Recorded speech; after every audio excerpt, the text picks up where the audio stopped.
ഈ അടുത്തായിട്ട് വിചിത്രമായ ഒരു കാര്യം നിങ്ങൾ നോട്ടീസ് ചെയ്തു. ഈ നവംബറിലും ഈ വരുന്ന ഡിസംബറിലും ഇഷ്ടംപോലെ ഫോണുകൾ ലോഞ്ച് ആയിരുന്നു. OnePlus 15 ലോഞ്ചായി, iQOO 15 ലോഞ്ചായി, Oppo Find X9 സീരീസ് ലോഞ്ചായി, Vivo X300 സീരീസ് ഡിസംബറിൽ വരാൻ പോകുന്നു, Realme GT8 Pro ലോഞ്ചായി, Motorola G67 പവർ ലോഞ്ചായി. അങ്ങനെ ഇഷ്ടംപോലെ ഫോണുകൾ ലോഞ്ചായി. പക്ഷെ ഒരു ട്രെൻഡ് അത് എല്ലാത്തിലും കോമൺ ആയിട്ട് നമ്മൾ കണ്ടുവരുന്നു.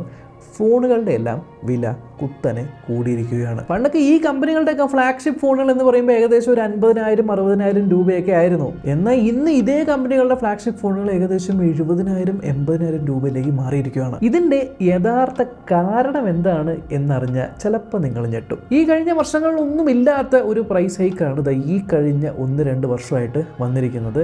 ആൻഡ് ഈ കഴിഞ്ഞ 1-2 വർഷമായിട്ട് വന്നിരിക്കുന്ന വേറൊരു സാധനവും കൂടിയുണ്ട്. അത് വേറൊന്നുമല്ല, AI. ഇപ്പോൾ സ്മാർട്ട് ഫോണുകളിൽ നമ്മൾ എടുത്തു കഴിഞ്ഞാൽ ബോക്സിൻ്റെ പുറത്ത് തന്നെ അവർ AI ആണ് ചെയ്തിരിക്കുന്നത്. AI വെച്ചാണ് പല ഫോണുകളും അഡ്വർടൈസ് ചെയ്യുന്നത്. ഇഷ്ടം പോലെ AI ഫീച്ചേഴ്സ് ഉണ്ട് എന്ന് പറഞ്ഞ്. സോ ഫോണിനകത്ത് ബിൽഡിൻ ആയിട്ടൊരു AI മോഡൽ റൺ ചെയ്യണമെങ്കിൽ അതിന് ഇഷ്ടംപോലെ റാം വേണം, ഇഷ്ടംപോലെ സ്റ്റോറേജ് വേണം. ഇപ്പോൾ ആപ്പിളൊക്കെ ചെയ്യുന്ന പരിപാടി അതാണ്. ഫോണിൻ്റെ അകത്ത് മോഡൽ ഡൗൺലോഡ് ചെയ്തിട്ടാണ് ഈ വക AI പരിപാടികളൊക്കെ ആപ്പിൾ ഐഫോണുകളിൽ വർക്ക് ചെയ്യുന്നത്. പക്ഷേ അതിനൊരു പ്രശ്നം എന്താണെന്ന് വെച്ചാൽ ലിമിറ്റേഷൻ ഉണ്ട്. ഇതിനകത്ത് എത്രത്തോളം ഡേറ്റ പ്രോസസ്സ് ചെയ്യാൻ പറ്റും, എത്രത്തോളം ഡേറ്റ സ്റ്റോർ ചെയ്യാൻ പറ്റും എന്നുള്ളതുകൊണ്ട്. ഒരിക്കലും 8 GB ഫോൺ നിങ്ങൾ വാങ്ങിക്കഴിഞ്ഞാൽ പിന്നീട് അത് 12 GB ആക്കാൻ പറ്റില്ലല്ലോ. അതുകൊണ്ട് ഈ കമ്പനികളെല്ലാം എന്താണ് ചെയ്യുന്നത്, ഈ AI പരിപാടികളെല്ലാം ഫോണിനകത്ത് പരിമിതമാക്കിയിട്ട് മിക്കതും നടത്തുന്നത് അവരുടെ ക്ലൗഡിലാണ്. സോ ക്ലൗഡിൽ AI പരിപാടി നടത്തണമെന്നുണ്ടെങ്കിൽ അവർക്ക് ഇഷ്ടം പോലെ ഡേറ്റാ സെൻറ്റേഴ്സ് വേണം. ഈ ഡേറ്റാ സെൻറ്റേഴ്സിനും AI സെർവേഴ്സിനും ഒക്കെ ഇഷ്ടം പോലെ DRAMകൾ വേണം, NANDകൾ വേണം, അഥവാ റാമുകളും സ്റ്റോറേജും വേണം. ആൻഡ് ദിവസം കൂടുന്നോറും ഓരോ AI കമ്പനികൾ നമുക്ക് 6 മാസത്തേക്ക് 1 വർഷത്തേക്കൊക്കെ ഫ്രീ ആയിട്ട് AI ഉപയോഗിക്കാൻ വേണ്ടി തരുന്നു. അപ്പോൾ അത്രമാത്രം യൂസേഴ്സ് AI ഉപയോഗിക്കാൻ വേണ്ടി കയറുമ്പോൾ അത്രയും കൂടുതൽ റാമും അത്രയും കൂടുതൽ സ്റ്റോറേജും അത്രയും നല്ല സെർവേഴ്സും എല്ലാം വേണം.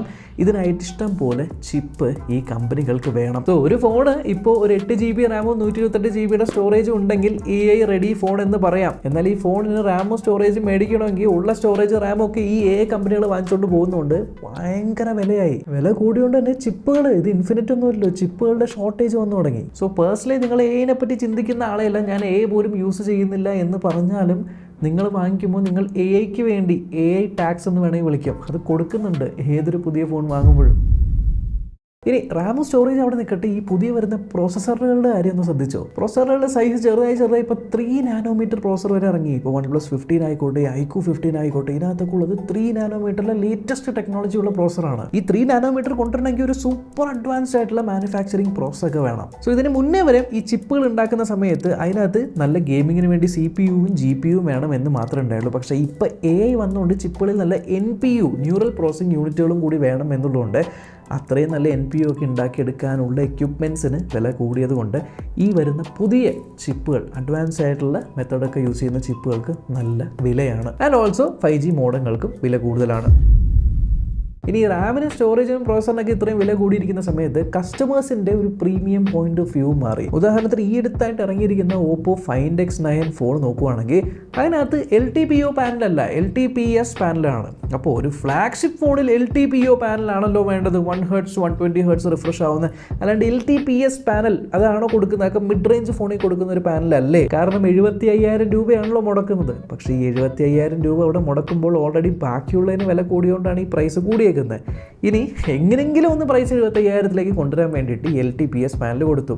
എന്നാൽ അതിൻ്റെ ഒപ്പം ഒരു 5000 mAh ബാറ്ററി കൊടുത്തു കഴിഞ്ഞാൽ ആൾക്കാർ പറയുമോ LTPO പാനലും തന്നില്ല, 5000 mAh ബാറ്ററി. ഓരോ കമ്പനിയോട് 10000 mAh ബാറ്ററിയുള്ള ഫോണിൽ ഇറക്കുന്നു. സോ എഗെയിൻ ആ ഒരു കോമ്പറ്റീഷൻ ഉള്ളതുകൊണ്ട് അതിനകത്ത് ഇപ്പോൾ 7000 mAh ഒരു ബാറ്ററി ഇറക്കി. ഈ 7000 mAh ബാറ്ററി, ബെറ്റർ ആയിട്ടുള്ള IP റേറ്റിംഗ്, തിൻ ആയിട്ടുള്ള ബെസലുള്ള ഡിസ്പ്ലേകൾ, കുറച്ചുകൂടി അഡ്വാൻസ് ആയിട്ടുള്ള പ്രോസസ്സിംഗ് ഉള്ള ക്യാമറ, മറ്റ് ക്യാമറയുമായിട്ട് വർക്ക് ചെയ്യുന്ന കമ്പനികളായിട്ടുള്ള കൊളാബറേഷൻ, അതിൻ്റെ പേറ്റൻസ്, ഇതെല്ലാം കൂടി നോക്കുമ്പോൾ ഒട്ടനവധി പൈസ അവിടെ തന്നെ ആയി ഫോണുകൾക്ക്. സോ സ്മാർട്ട് ഫോണുകൾ പണ്ടത്തെ പോലെ ജസ്റ്റ് ഒരു മൊബൈൽ കമ്മ്യൂണിക്കേഷൻ അല്ലെങ്കിൽ സോഷ്യൽ മീഡിയ ഡിവൈസുകൾ മാത്രമല്ല, ക്യാമറ റീപ്ലേസ്മെൻറ്റ് അല്ലെങ്കിൽ ഒരു എന്താ പറയുക, ഒരു പ്രോപ്പർ കമ്പ്യൂട്ടർ എന്നുള്ള രീതിയിലൊക്കെയാണ് ഇപ്പോൾ ആൾക്കാർ സ്മാർട്ട് ഫോൺ ഉപയോഗിക്കുന്നത്. ഇനി ഇന്ത്യ ഇപ്പോൾ ഇമ്പോർട്ടിൻ്റെ കാര്യങ്ങളിലൊക്കെ കുറേ ഡ്യൂട്ടീസൊക്കെ കോസ്റ്റ് കട്ട് ചെയ്തിട്ടുണ്ട്. പക്ഷേ ഇവിടെ വരുന്ന വേറൊരു പ്രശ്നം എന്താ വെച്ചാൽ ഈ സ്മാർട്ട് ഫോണിൻ്റെ പ്രൊസസ്സേഴ്സ് മാനുഫാക്ചർ ചെയ്യുന്ന സ്നാപ്ഡ്രാഗൺ പോലത്തെ കമ്പനികളെല്ലാം US കമ്പനികളാണ്. ഇന്ത്യൻ റുപ്പീസും ഡോളറും തമ്മിലുള്ള പൈസയുടെ വ്യത്യാസം കൊണ്ട് ഒബ്വിയസ്ലി അത് ഇമ്പോർട്ട് ചെയ്യുമ്പോൾ പോലും അതിന് നല്ല പോലെ പൈസ ആവുന്നുണ്ട്. ആൻഡ് ഈ മേക്ക് ഇൻ ഇന്ത്യ എന്നുള്ളത് പ്രൊമോട്ട് ചെയ്യണം എന്നുള്ളതുകൊണ്ട് ഇന്ത്യയിൽ ആ ഒരു സാധനം ഇമ്പോർട്ട് ചെയ്യാണ്ട് ചെയ്തിട്ടും കാര്യമില്ല. ചൈനയിൽ നിന്ന് സാധനം മേടിക്കുന്നതിന് പകരം ഇന്ത്യയിൽ അസംബിൾ ചെയ്യണമെന്നുണ്ടെങ്കിൽ വീണ്ടും പൈസ കൂടും. അപ്പോൾ ഈ കോമ്പണൻറ്റുകളുടെ പൈസ കൂടി, ഈ AI മെയിൻറ്റെയിൻ ചെയ്യാനുള്ള പൈസ കൂടി, അതിൻ്റെ ഇപ്പോൾ ഈ മാർക്കറ്റിംഗ്, ഇന്ത്യയിൽ മാനുഫാക്ചറിങ്, ഡ്യൂട്ടിയുടെ പൈസ, കൺവേർഷൻ്റെ പൈസ, ഇതെല്ലാം കൊണ്ടും പൈസ ഭയങ്കരമായിട്ട് കൂടി. ഇനി ഈ പൈസ കൂടി വരുവാണല്ലോ, എങ്ങനെയെങ്കിലും നമുക്ക് ഈ ഒരു മിഡ് റേഞ്ച് അല്ലെങ്കിൽ ഫ്ലാഗ്ഷിപ്പ് ഈ ഒരു പ്രൈസ് റേഞ്ച് പിടിച്ച് നിൽക്കാൻ വേണ്ടി ബ്രാൻഡുകൾ ചെയ്യുന്ന വേറൊരു പരിപാടിയാണ് ഈ പുതിയ പ്രോസറുകൾക്കാണല്ലോ ഈ ഒരു ഷോർട്ടേജ്. നമുക്ക് പഴയ ബാക്കിയുള്ള പ്രോസറുകളുണ്ടല്ലോ, ആ പഴയ പ്രോസറിനെ ഒന്ന് റീബ്രാൻഡ് ചെയ്ത് പുതിയ പ്രോസറായിട്ട് ഇറക്കാം. ഈ അടുത്തായിട്ട് നമ്മൾ പല പ്രോസറുകളും കാണുന്നുണ്ട്. സ്നാപ്ഡ്രാഗണിൻ്റെ എനിക്ക് തോന്നുന്നു 7S Gen 4 അത് റീബ്രാൻഡ് ആയിട്ടുള്ള പ്രോസറാണ്. മീഡിയാടെക് ഡിമെൻസിറ്റി 9500, ഡിമെൻസിറ്റി 7050, 7060 ഇതെല്ലാം പഴയ പ്രോസറുകളുടെ റീബ്രാൻഡാണ്. ഈവൻ ആർക്കിടെക്ചറിൽ പോലും ചെറിയൊരു മാറ്റം പോലും വരുത്താതെ അതേ പ്രോസർ വീണ്ടും റീബ്രാൻഡ് ചെയ്ത് ഇറക്കിക്കൊണ്ടിരിക്കുകയാണ്.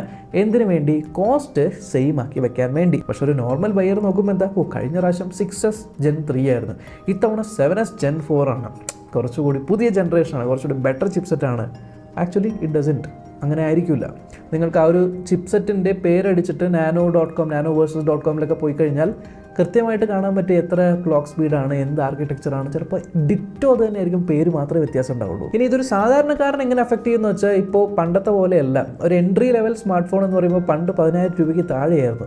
ഈ 5G വന്നതുകൊണ്ട് 5G മോഡൊക്കെ ബെറ്റർ ആയതുകൊണ്ട് 5Gക്ക് വേണ്ടി മാത്രം നിങ്ങളൊരു ഫോൺ നോക്കുകയാണ് 10,000 രൂപയ്ക്ക് താഴെയെങ്കിൽ ബാക്കി എല്ലാ സാധനവും ശോഭമായിരിക്കും. ഇനി 5Gയും വേണം, അത്യാവശ്യം നല്ല ക്യാമറയും വേണം, ഫോൺ സ്മൂത്തായിട്ട് ഓടണം എന്നൊക്കെ ഉണ്ടെങ്കിൽ ഒരു 15 രൂപ മിനിമം സ്പെൻഡ് ചെയ്യണം. ഇപ്പോൾ നിങ്ങൾ 15 രൂപ സ്പെൻഡ് ചെയ്യാൻ പോകുമ്പോൾ ഇപ്പോൾ കാണാൻ പറ്റും പല 12 രൂപയ്ക്ക് ഇറങ്ങിയ പ്രോസറുകളുടെ ഫോൺ ഇപ്പോൾ 15 രൂപയുടെ പ്രൈസ് റേഞ്ചിൽ ഇറങ്ങി തുടങ്ങി. അതിൻ്റെ ഇപ്പോൾ ഈ എയും കൂടെ വരുമ്പോൾ ഈ 4GB RAM 64 ഒക്കെ ശരിക്കും ആ ഒരു ഇക്വേഷനിലേ ഇല്ല. മിനിമം 6GB RAM ആയി മാറി, 6GB 128 മാറി. ഇപ്പോൾ ഈ 6GB 128 എടുക്കണമെങ്കിൽ ഈ 15 രൂപയ്ക്ക് ചിലപ്പോൾ ആവില്ല, ഒരു 16 രൂപയാവും, 17 രൂപയാവും. ഇനി 15 രൂപയ്ക്ക് 6GB 128 കിട്ടി, ക്യാമറ ശോകമായിരിക്കും, കുറച്ചുകൂടി ബെറ്റർ ക്യാമറ ഉള്ള എന്നാൽ ഒരു അൾട്രാ ആയിട്ടുള്ളൊരു ഫോൺ വേണം, വീണ്ടും കൂടെ ഒരു 18 രൂപയിലേക്ക് മാറും. സോ മെല്ലെ ഇങ്ങനെ ബഡ്ജറ്റ് കൂടി വരിക.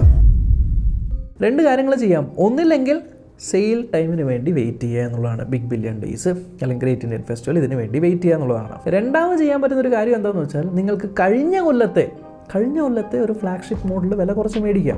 Gen 2, Gen 3, Elite ഇതൊക്കെ കേട്ട് നിങ്ങൾ മൈൻഡ് കൺഫ്യൂസ് ആവേണ്ട ആവശ്യമില്ല.